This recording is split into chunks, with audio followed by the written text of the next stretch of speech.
Thank you so much. And I just want to say thank you to the chair for all your work on this and for, the integration of so many member priority bills in the package as well.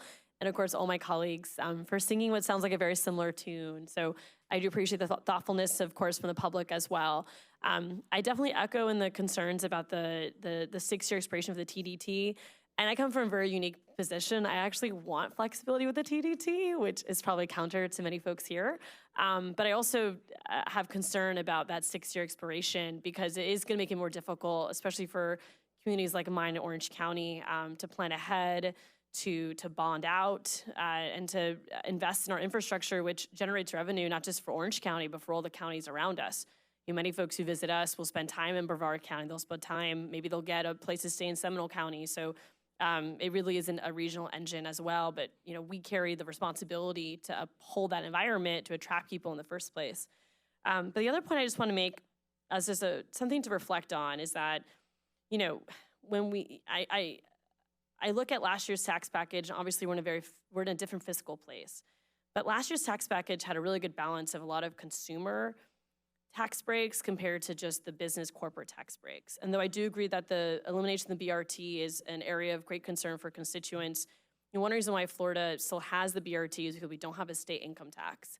That's a contrast we often forget to mention when having that debate. So it is harder for us to get rid of the BRT because our sources of revenue are so focused on sales tax as the main one versus other types of revenue generators. And so I think we're on the path to eliminate the BRT, but I think it takes time just because if you cut the BRT, that is, $100 million some dollars, depending on the percentage, that isn't going to pay to go to our schools or for Medicaid or so forth. So we are having to make those tough choices. And I would love to see our tax package have more consumer tax breaks. We're cutting those sales tax holidays in half. And of course, even some of the programs we talked about last week with the concepts, they benefit just corporate tax credits and not other business sizes. And only 1% of Florida businesses pay a CIT. So anytime we use CIT as our incentive tool, it does limit who can benefit from it. So I'm very hopeful that some of these concerns will be addressed in the negotiating with the Senate. I trust the chair to do that.